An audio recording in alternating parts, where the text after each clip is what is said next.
Hi சிலுகுடீஸ், இன்னைக்கு இந்த ஜாமாவுடைய next part தான் பார்க்க போறோம். சரி வாங்க இப்போ நம்ம வீடியோக்குள்ள போலாம். போன எபிசோட் லாஸ்ட்ல நம்ம ஹீரோ வந்துட்டு தீவிரவாதிகள் கூட மிஷனுக்கு போயிருப்பாங்க. ஆனா நம்ம ஹீரோ மட்டும் தனியா வந்ததுனால தீவிரவாதிகள் நம்ம ஹீரோவை சுட்டிருப்பாங்க. ஹீரோவுடைய டெட் பாடி அப்படியே கடலுக்குள்ள போகிற மாதிரி காமிக்கிறாங்க. ஆனா தீவிரவாதிகள் எல்லாம் தேடுறாங்க ஹீரோவுடைய டெட் பாடியை.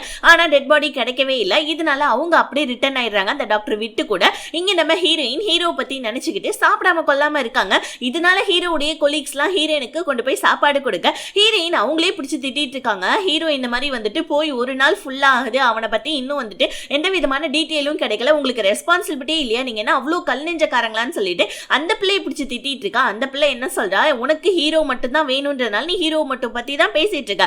ஆனா ஏகப்பட்ட ஆர்மி ஆபீசர்ஸ் இந்த மாதிரி போயிருக்காங்க, நிறைய பேர் இறந்துருக்காங்க. அதுக்காக எல்லாருக்காகவும் நாங்க உட்காந்து அழுதுட்டு இருந்தோம்னா நாங்க என்ன பண்றது சொல்லுங்க. எங்களை நம்பிதானே நாட்டு மக்கள்லாம் இருக்காங்க, அவங்களுக்காக நாங்க எங்க உயிரை விடுறதுல எங்களுக்கு ரொம்ப சந்தோஷம் தான். ஆனா நீ ஒன்னும் கவலைப்படாத, கண்டிப்பா ஹீரோ வந்துருவான். அது மட்டும் இல்லாம ஹீரோ போறப்ப என்கிட்ட என்ன சொன்னானா, அவனோட உயிரே போயிடுச்சுனாலும் இந்த மிஷன்ல உன்னை நாங்க காப்பாற்றணும் தான் சொல்லியிருக்கான். அதனால வந்துட்டு எங்களுடைய ஆஃபீஸரான எங்களுடைய ஹெட்டுடைய பேச்சை நான் கேட்டுட்டு இருக்கேன், தயவு செஞ்சு உட்காந்து சாப்பிடு ப்ளீஸ்ன்னு சொல்லிட்டு அந்த பொண்ணு நம்ம ஹீரோயின் கிட்ட சொல்ல, ஹீரோயினுக்குமே இதெல்லாம் கேட்டு சமத்தியா அழுக வருது. இப்ப அந்த பொண்ணு என்ன சொல்றா, கண்டிப்பா ஹீரோ வந்துருவா, நீ ஒன்னும் கவலைப்படாதுன்னு சொல்லிட்டு இருக்கு. நம்ம ஹீரோயினுக்கு ஆறுதல் படுத்திட்டு இருக்க. அப்படியே வந்துட்டு பாத்தீங்கன்னா நம்ம ஹீரோடைய டெட் பாடியில நம்ம ஹீரோக்கு உயிர் இருக்கு. ஹீரோடைய உடம்பு வந்துட்டு ஒரு இடத்துல கரை ஒதுங்குறது. அந்த இடத்துல ஒரு பொண்ணை இன்ட்ரோடியூஸ் பண்றாங்க. இந்த பொண்ணுடைய பேரு ரியா. ரியா தான் நம்ம ஹீரோவை கூட்டிட்டு வந்திருக்கான். அவளுடைய வீட்டுக்கு கூட்டு வர ஹீரோ, நான் வந்துட்டு ஒரு ஆர்மி சோல்ஜர் ஆஃபீஸர், என்ன வந்துட்டு தீவிரவாதிகள் தான் துரத்திட்டு இருக்காங்க அப்படின்னு சொல்ல, சரி நான் உனக்கு ஹெல்ப் பண்றேன், நீ ஒன்னும் ஸ்ட்ரெயின் பண்ணாதன்னு சொல்லிக்கிட்டே இருக்க. வீட்டுடைய கதவை யாரோ தட்டுறாங்க. யாருன்னு பார்த்தா அந்த தீவிரவாதிகள் தான். ரியா கிட்ட வந்துட்டு நாங்களாம் போலீஸ்காரங்க, இங்க வந்துட்டு ஒரு கிரிமினல் நாங்க சர்ச் பண்ண வந்திருக்கோம்னு சொல்லிட்டு இவனுங்க உள்ள வர, போலீஸ் ஆஃபீஸரா உங்களை பாக்குறப்ப எந்த விதத்திலயும் போலீஸ் ஆஃபீஸர் மாதிரி தெரியல, எங்க உங்க ஐடி கார்டுலாம் கொஞ்சம் காமிக்க முடியுமான்னு சொல்லிட்டு ரியா கேள்வி கேட்க, உடனே அந்த ஆபீசர்ஸ்லாம் அதுவா போலீஸ் ஸ்டேஷன்ல விட்டு நாங்க போய் எடுத்துட்டு வந்துடும் சொல்லிட்டு வெளியே வந்துடுறாங்க. ஆனா இவனுங்களுக்கு அதான் தீவிரவாதிகளுக்கு டவுட்டா இருக்கு, ஒருவேளை இந்த வீட்டுல தான் ஹீரோ இருப்பானான்னு சொல்லிட்டு இப்போ வந்து பாத்தீங்கன்னா நம்ம ரியா தான் ஹீரோவை பாத்துக்கிட்டு இருக்கா. ஹீரோக்கு வந்துட்டு அந்த புல்லட்லாம் எடுத்து விட்டுட்டு ஹீரோக்கு ஃபர்ஸ்ட் எய்ட்லாம் பண்ணி விட்டுட்டு ஹீரோவை நல்லபடியா கவனிச்சுக்கிறா. ஹீரோவா தூக்கத்துல நம்ம ஹீரோயினுடைய பேரையே சொல்லி உளறிட்டு இருக்கா. ரியாவுக்கு நம்ம ஹீரோ வந்துட்டு கிரிமினலா இல்ல ஆர்மி ஆபீசரான்னு சொல்லிட்டு ஒரு பக்கம் டவுட் இருந்தாலும் ஹீரோவா ஆனா அவன் நல்லபடியா தான் பாத்துட்டு இருக்கா. இப்படியே நம்ம ஹீரோயினும் வந்துட்டு ஹீரோ நினைச்சு சோகமா இருந்து 3 நாள் ஆயிடுச்சு. இது பத்தாதுன்னு சொல்லிட்டு ஹீரோயினுடைய வளர்ப்பு பையன் அவன் வேற வந்துட்டு ஹீரோயினுக்கு கால் பண்ணி, ஹீரோ எங்க, ஹீரோ இல்லையா, என்ன வந்துட்டு அவர் வந்துட்டு ஜெட்ல கூட்டிட்டு போறேன்னு சொன்னாரே அப்படின்னு சொல்ல ஹீரோயினுக்கு அழுகியா வந்தது. சமத்தியா நம்ம ஹீரோயின் உட்காந்து அழுதுட்டு இருக்காங்க. இன்னொரு பக்கம் வந்துட்டு அந்த தீவிரவாதிகள்லாம் அந்த டாக்டர் விட்ட போட்டு சம்மாடி வச்சுட்டு இருக்காங்க. டிராக்கிங் டிவைஸை வச்சு நீ என்ன எங்களையே வந்துட்டு காட்டி கொடுக்கலான்னு பாக்குறியா, உனக்கு எவ்வளவு தைரியம்டான்னு சொல்லிட்டு அந்த டாக்டர் விட்ட போட்டு செம்மையா டார்ச்சர் பண்ணிட்டு செம்மையா அடிச்சுட்டு லாஸ்டா கொண்டு வந்து நம்ம ஹீரோயினுடைய அப்பா ஒரு ரூம்ல இருக்காங்களே அந்த ரூம்ல போட்டு விட்டுறாங்க. ஆக்சுவலி அந்த ரூம்ல ஒரு சிசிடிவி ஃபுட்டேஜ் இருக்கு. எதுக்காக அந்த டாக்டர் விட்ட ஹீரோயினோட அப்பா ரூம்ல போட்டாங்கன்னா, எப்படியா இருந்தாலும் டாக்டர் வித்து வந்துட்டு ஹீரோயினை பத்தி ஹீரோயினோட அப்பா கிட்ட எதையாவது ஒன்று சொல்லுவாரு. ஹீரோயின் எங்க இருக்கான்றதுக்கு க்ளூ கிடைக்கும் தான் இந்த தீவிரவாதிகள் இந்த மாதிரி போட்டுட்டு சிசிடிவி கேமரா வச்சு செக் பண்ணிட்டு இருக்காங்க. 3 நாளைக்கு அப்புறமா தான் நம்ம ஹீரோவுக்கு கண்முழிப்பே வருது. எந்திரிச்சோடனே நம்ம ஹீரோ வந்துட்டு ஃபர்ஸ்ட் அந்த வீட்டை தான் சர்ச் பண்ணிட்டு இருக்காரு. ஏன்னா அந்த பொண்ணு வந்துட்டு செம்மையா ஸ்கில்டா இருக்கா, தனியா இருக்கா. அவருக்கு வந்துட்டு எப்படி இந்த மாதிரி வந்துட்டு என்னுடைய புல்லட்லாம் எடுத்து விட்டா, பாக்குறதுக்கு டாக்டர் மாதிரியே இல்லையேன்னு சொல்லிட்டு ஹீரோ வீடு ஃபுல்லா சர்ச் பண்ணிட்டு இருக்கா. ஹீரோ எந்திரிச்சது அந்த பொண்ணுக்கு தெரிஞ்சிருச்சு. அந்த பொண்ணு குளிச்சுட்டு அப்படியே டவலை கட்டிட்டு கையில ஒரு கன்னோட வெளியே வந்துட்டு இருக்கா. ஏண்டா உன்னை நான் 3 நாளா காப்பாத்தி உன்னை வச்சுட்டு இருந்தா எம்எல்ஏ நீ சந்தேகப்பட்டு இருக்கா, முதல்ல நீ யாரு என்னன்னு சொல்ல. ஹீரோ நான் யாரு என்னன்னு சொல்றேன், முதல்ல போயிட்டு டவலை வந்துட்டு ட்ரெஸ் போட்டு வாமான்னு சொல்ல அந்த பொண்ணு ட்ரெஸ் போட்டு வரா. ரியா கிட்ட நம்ம ஹீரோ வந்துட்டு கேட்கிற கேள்வி, உன்னை பாக்குறப்ப டாக்டர் மாதிரியும் இல்ல, நீ எப்படி வந்துட்டு எனக்கு ட்ரீட்மெண்ட் பண்ண, அது மட்டும் இல்லாம நீ ட்ரீட்மெண்ட் பண்றதெல்லாம் பார்த்தா ரொம்பவும் வந்துட்டு இதா இருந்தது, எக்ஸ்பீரியன்ஸ்டான ஆளுங்க பண்ற மாதிரி இருந்தது, உன் கையில எப்படி கன்னு, இந்த ஒரு வீட்டுல எப்படி நீ தனியா இருக்க, உனக்கு அப்பா அம்மா எல்லாம் எங்க இருக்காங்க அப்படின்னு சொல்லி கேட்க. ரியா என்ன பத்தி கேட்டது போதும், முதல்ல நீ யாருன்னு சொல்லுன்னு சொல்ல. ஹீரோ நான் ஒரு ஆர்மி ஆபீசர், நான் ஒரு மிஷன்ல இருக்கேன், ஆனா அது ஒரு சீக்ரெட் மிஷன், என்னால உன்ட்ட அந்த மிஷனை பத்தி எல்லாம் சொல்ல முடியாதுன்னு சொல்லிட்டு ரியா கிட்ட பேசிக்கிட்டே அவருடைய கையை கட்ட அவுத்துறாரு நம்ம ஹீரோ. ஆக்சுவலி ஹீரோ வந்து ரியா பொண்ணு கட்டி வச்சிருக்கா. இப்ப ஹீரோ வந்துட்டு ஒழுங்கா சொல்லு நீ யாருன்னு சொல்லிட்டு அந்த பொண்ணு கிட்ட சண்டை போட்டுட்டு இருக்கா.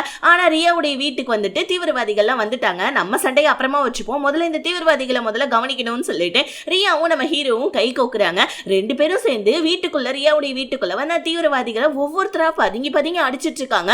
ஹீரோ விட ரியா தான் செமையா ஃபைட் பண்ணிட்டு இருக்கா. ஹீரோ ரியாவை பார்த்துட்டு வேற லெவல் மானியா அப்படின்னு சொல்ல கரெக்டா ஒருத்தவன் நம்ம ரியாவுடைய கையில ஷூட் பண்ணிடுறான். ஹீரோ ரியாவை கூப்பிட்டுக்கிட்டு அங்கிருந்து வந்துட்டு தப்பிச்சிட்டு இருக்காரு. பிளஸ் கூடவே வந்துட்டு அவருடைய கொலீக்ஸ்க்கு கால் பண்ணி நான் வந்துட்டு இருக்கேன்னு சொல்றாரு. கூடவே ஒரு பொண்ணு வேற கூட்டிட்டு வரேன்னு சொல்ல ஹீரோனுக்கா 3 நாள் கழிச்சு ஹீரோ வரான், சந்தோஷப்படுறதா இல்ல கூட ஒரு பொண்ணு வரான்னு சொன்னோடனே கஷ்டப்படுறதான்னு தெரியல. அங்க நம்ம ஹீரோயின் குழப்பத்துல இருக்க. ஹீரோ ரியாவை கூப்பிட்டுட்டு வந்துடுறான். அப்ப ரியாவுக்கு நம்ம ஹீரோ வந்துட்டு ஃபர்ஸ்ட் எய்ட் பண்ணிட்டு இருக்க. ஹீரோயின் ஓடி போயிட்டு நம்ம ஹீரோவை ஹக் பண்ணிக்கிறாங்க. நல்ல வேலை நீ இந்த மாதிரி சேஃபா வந்துட்ட அப்படின்னு சொல்ல ஹீரோ ஃபர்ஸ்ட் ஒரு நிமிஷம் வெயிட் பண்ணுமா, இந்த பொண்ணு கையில அடிபட்டு இருக்கு, முதல்ல அவ கையில இருக்க புல்லட்டை நான் எடுக்கணும்னு சொல்லிட்டு ஹீரோ அதை பண்ணிட்டு இருக்க. ஹீரோயினுக்கா செம்ம டென்ஷன் ஆகுது. அடா பாவி மகனே, உனக்காக நான் இவ்வளவு நேரம் வெயிட் பண்ணிட்டு இருந்தேன், எனக்காக நீ பார்க்காம அந்த பொண்ணு கூட புல்லட் எடுத்துட்டு இருக்கேன்னு சொல்லிட்டு ஹீரோயினுக்கு ஜெலஸ் ஆகுது. ஹீரோ அந்த ரியா பொண்ணுக்கு ட்ரீட்மெண்ட்லாம் பண்ணிட்டாங்க. அதுக்கப்புறமா வந்துட்டு நம்ம ஹீரோயின் ஹீரோ கிட்ட பேசலான்னு போவா. அதுக்குள்ளே ஹீரோடைய கொலிக் வந்து சார் உங்களை மேலதிகாரி கூப்பிடுறாங்க வாங்க அப்படின்னு சொல்ல மறுபடியும் நம்ம ஹீரோவால ஹீரோயின் பேச முடியல. நைட்டாவது நம்ம ஹீரோயின் அப்பயாவது ஹீரோ கிட்ட பேசலான்னு சொல்லிட்டு போவா. ஹீரோ டயர்டா இருக்குன்னு சொல்ல அவ்வளவுதான் நம்ம ஹீரோயின் பொறுமை இழந்துடுறாங்க. ஏடா டே 3 நாள் கழிச்சு வந்திருக்கா, கூட ஒரு பொண்ணு வேற கூப்பிட்டு வந்திருக்கா, உனக்கு எவ்வளவு தைரியம், உனக்கான இவ்வளவு வெயிட் பண்ணிட்டு இருந்தா சாப்பிடாம கொள்ளாம நீ என்னன்னா இப்படி பண்ணிட்டு இருக்கன்னு சொல்லிட்டு ரொம்ப வந்து பாத்தீங்கன்னா ஹீரோ பிடிச்சி திட்டி விட்ட. ஹீரோவுக்கு புரிஞ்சுது. ஓகே 3 நாளா நான் அந்த பொண்ணு கூட தான் அந்த அவளோட வீட்டுல தான் இருந்தேன்னு சொல்ல ஹீரோனுக்கு இன்னும் கடுப்போது. என்ன அவன் அந்த பொண்ணு கூட நீ என்ன பண்ணிட்டு இருந்த அப்படின்னு சொல்லி கேட்க. அப்படியே நம்ம ஹீரோ நான் என்ன பண்ணிட்டு இருந்தேன்னா வா உனக்கு காமிக்கிறேன்னு சொல்லிட்டு ஹீரோயினை பெட்ரூமுக்கு கூட்டு வந்துடுறாரு. ஹீரோயின் டே விட்றா இதுதான் அந்த பொண்ணு கிட்ட பண்ணியான்னு சொல்ல ஹீரோ வச்சு அதெல்லாம் ஒன்றும் கிடையாது, இந்த மாதிரி எனக்கு வந்துட்டு தீவிரவாதிகள் சுட்டுட்டாங்க, ஸோ அந்த பொண்ணு தான் எனக்கு காப்பாத்தினா, அவர் ரொம்ப நல்ல பொண்ணு, ஆனா அந்த பொண்ணு யார் என்னன்றது மட்டும் தான் எனக்கு தெரியலன்னு சொல்ல அடுத்த நாள் காலையில நம்ம ஹீரோடைய டீம்மேட்ஸ் ரியாவை பத்தின டீட்டெயில்ஸ் எடுத்துடுறாங்க. ரியா வேற யாரும் கிடையாது, இதுக்கு முன்னாடி 3 வருஷத்துக்கு முன்னாடி ஆர்மி ஆஃபீஸ்ல இருந்தவர் தான், அவரும் ஒரு ஆர்மி ஆஃபீஸர் தான். ஆனா அந்த ரியா வந்துட்டு 3 வருஷத்துக்கு முன்னாடி அவளோட ஜாபை ரிசைன் பண்ணிட்டா. இப்போ வந்துட்டு ஹீரோக்கு அவ எதுக்கு ஹெல்ப் பண்ணும், ஒருவேளை அந்த தீவிரவாதிகள் கும்பலை சேர்ந்தவளா இருப்பாளோ, அவளுக்கு வந்துட்டு அதாவது இந்த ரியா பொண்ணு வந்துட்டு நீ இருக்கிற இடத்த வந்துட்டு தீவிரவாதிகளுக்கு வந்துட்டு காமிச்சு கொடுத்துட்டு இருக்காளோ அப்படின்னு சொல்லிட்டு ஹீரோடைய டீம்மேட்ஸ் ஹீரோ கிட்ட பேசிட்டு இருக்க. நம்ம ஹீரோயின் இதை கேட்டுட்டு ரியாவை பார்க்க போனா ரியா என்ன பண்றா, ஹீரோயினுடைய வாயை பத்தி யார் நீங்களா அப்படின்னு சொல்லி கேட்டுட்டு இருக்கா. ஏன்னா ரியாவுக்கும் டவுட் நம்ம ஹீரோ உண்மையாவே ஆர்மி ஆஃபீஸர் தானான்னு சொல்லிட்டு ஹீரோயின் என்ன சொல்றாங்க, நீ என்ன வந்துட்டு அந்த தீவிரவாதிகள்ட்ட கூட்டு போறதா இருந்தா கூட்டு போ, ஹீரோ எதுவும் பண்ணிடாத, கூட இருக்க கொலீக்ஸ் எல்லாம் எதுவும் பண்ணிடாதன்னு சொல்லக்குள்ள கரெக்டா நம்ம ஹீரோடைய கொலீக்ஸ் எல்லாம் வந்துடுறாங்க. அதுக்குள்ளே நம்ம ஹீரோ அந்த இடத்துக்கு வந்து என்ன பண்ணிட்டு இருக்கீங்க, எதுக்கு நீங்க 2 பேருமே இந்த மாதிரி தப்பா புரிஞ்சிட்டு இருக்கீங்க, ரியா வந்துட்டு வேற யாரும் கிடையாது, அது நம்ம ஹீரோடைய வந்துட்டு ஃப்ரெண்ட் இருக்கானியா ஒருத்தவன் under cover agent. Under cover ஏஜென்ட்னா உலகத்தை பொறுத்த வரைக்கும் இந்த ஆர்மி ஆஃபீஸர்லாம் ரிசைன் பண்ணிட்டு போன மாதிரி தான். பட் ஆனா அவங்க வந்து பாத்தீங்கன்னா வேலையை ரிசைன் பண்ற மாதிரி பண்ணி ஆனா வந்துட்டு ஏதாவது ஒரு அண்டர் கவர் வந்துட்டு ஒரு சீக்ரெட்டான மிஷன்ல இருப்பாங்க. அந்த மாதிரி தான் ரியாவும் வந்து பாத்தீங்கன்னா இந்த தீவிரவாதிகள்லாம் ஏதோ ஒரு மருந்து செய்யறதுக்காக வில்லேஜ்ல இருக்க நிறைய பேரை கொண்டு கூச்சு அவங்களுடைய டெட் பாடியில அந்த மருந்து செலுத்திருப்பாங்க போல இருக்கு.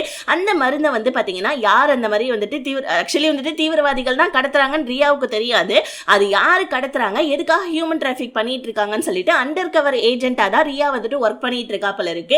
ஹீரோ இது அவனுடைய வந்துட்டு டீம்மேட்ஸ் கிட்ட எல்லாம் தெரிஞ்சுக்கிட்ட வந்து அவனுடைய டீம்மேட்ஸ் கிட்ட ஹீரோயின் கிட்ட எல்லாம் சொல்ல பிளஸ் கூடவே சேர்ந்து ஒரு டெட் பாடியும் ஒன்று கிடைக்குது. எப்படின்னா ரியாவுடைய வீட்டுக்கு பக்கத்துல அந்த டெட் பாடியை நம்ம ஹீரோயின் தான் இப்போ செக் பண்ணிட்டு இருக்காங்க. ஹீரோயினும் ஏகப்பட்ட வந்துட்டு அந்த டெட் பாடியில இருக்க அந்த பிளட்டோடைய ட்ரேசஸ் எல்லாம் எடுத்துக்கிட்டு இருக்கா. இங்கே டாக்டர் வித்து வந்துட்டு நம்ம ஹீரோயினோட அப்பா கிட்ட ஹீரோயினை எப்படியாவது காப்பாத்தி ஆகணும், ஏன்னா இங்க இருக்க அந்த ஜானி இவர் ஹேக்கர் ஜானி இருக்கான் இல்லையா, ஸோ அவன் வந்துட்டு ஹீரோயினுடைய அந்த இது சிப்புக்கான அந்த ஒரு டிவைஸை கண்டுபிடிச்சா ஹீரோயினை கொன்றுவாங்க, அதனால எப்படியாவது அந்த ஜானி கிட்ட போகணும்னு சொல்லிட்டு வேணும்னே அந்த ரூமுக்கு சாப்பாடு கொண்டு வர ஒரு தீவிரவாதி கிட்ட சண்டை போட்டு அவனுடைய கண்ணை எடுத்து ஷூட் பண்ண மற்ற தீவிரவாதிகள்லாம் வந்து அவனை ஏன்டா டேய் சாப்பாடு கொடுக்க வந்தவனையா நீ சுட்டுட்டேன்னு சொல்லிட்டு விட்ட போத்து செம்மையா அடிச்சு வேற ஒரு ரூமுக்கு கொண்டு வந்து விடுறாங்க.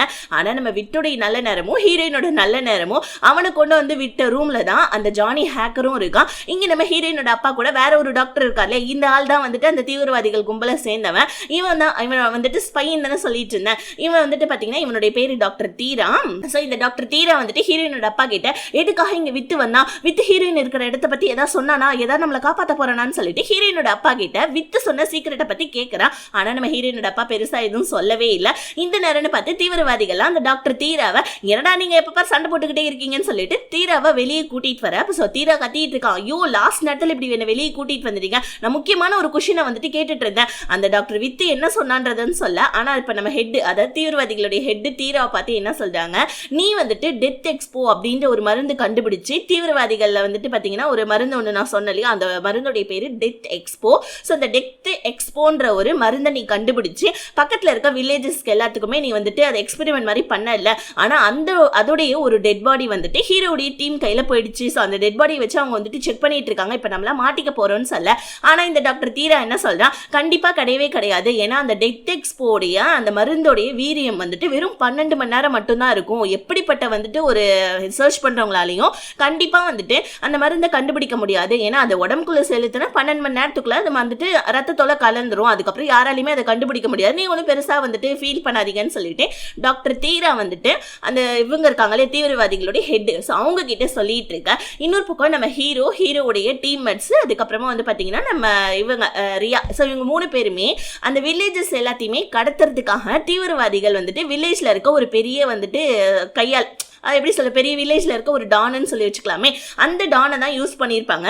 அந்த டான் வந்து பார்த்தீங்கன்னா இந்த ஒரு பாருக்கு தான் வரான்னு சொல்லிட்டு நம்ம ரியாவுக்கு இன்ஃபர்மேஷன் கிடைச்சிருக்கும். அதனால ரியா வந்துட்டு ஹீரோவையும் ஹீரோடைய ஃப்ரெண்டையும் கூப்பிட்டுக்கிட்டு அந்த பாருக்கு தான் வந்திருப்பாங்க. அந்த டானை சுற்றி ஏகப்பட்ட வந்துட்டு பாடி கார்ட்ஸ்லாம் இருக்காங்க. எப்படியும் அந்த பாடி கார்ட்ஸ் எல்லாத்தையுமே சமாளித்து நம்ம ரியா வந்துட்டு அந்த ஆளை வந்துட்டு மைக்கி ஒரு ரூம்குள்ளே கூட்டிகிட்டு போவேன். கரெக்டாக நம்ம ஹீரோவுடைய ஃப்ரெண்டும் அந்த ஆளை கூப்பிட்டுட்டு வெளியே போகலான்னு பார்க்க அதுக்குள்ளேயே வந்துட்டு எவனோ ஒருத்தன் வந்து அந்த ஆளை, அதான் அந்த டானை சுட்டு கொன்னுடுறாங்க. இப்போ ரியாவுக்கு வந்துட்டு செம்ம கோவம் வருது. ஏன்னா பல வருஷமா நம்ம ரியா வந்துட்டு அண்டர் கவர் ஏஜென்ட்ல எதுக்காக இந்த வில்லேஜஸ்லாம் காணாம போறாங்கன்றதை கண்டுபிடிக்கிறதுக்காக மிஷன்ல இருந்திருப்பா. இவளுக்கே இப்பதான் க்ளூ கிடைச்சிருக்கும். ஆனா எவனோ ஒருத்தவன் இந்த மாதிரி வந்து ஷூட் பண்ணிட்டானேன்னு சொல்லிட்டு ரியாவுக்கு செம்ம டென்ஷன் ஆகுது. ஹீரோ எதுக்கு ரியாவுக்கு ஹெல்ப் பண்றானா, ஏன்னா நம்ம ஹீரோக்கு என்ன டவுட்னா, ஒருவேளை அந்த தீவிரவாதிகள் தான் இந்த வில்லேஜஸ்லாம் கடத்துறாங்களோ, சரி ஓகே நம்ம வந்துட்டு ரியாவுக்கு ஹெல்ப் பண்ணுவோம் தான் ரியாவுடைய மிஷனுக்கு நம்ம ஹீரோ ஹெல்ப் பண்ணிட்டு இருக்கான். இதோட இந்த பார்ட் முடியுது. எனக்கு தெரிஞ்சு இன்னும் ஒரு 3 பார்ட்ல இந்த ட்ராமா முடிஞ்சிடும். நெக்ஸ்ட் என்ன ட்ராமா வரலான்றதை மறக்காம கமெண்ட்ஸ்ல ஷேர் பண்ணுங்க. வீடியோ பிடிச்சிருந்துச்சுன்னா லைக் பண்ணிட்டு சேனலை சப்ஸ்கிரைப் பண்ணிக்கோங்க. See you.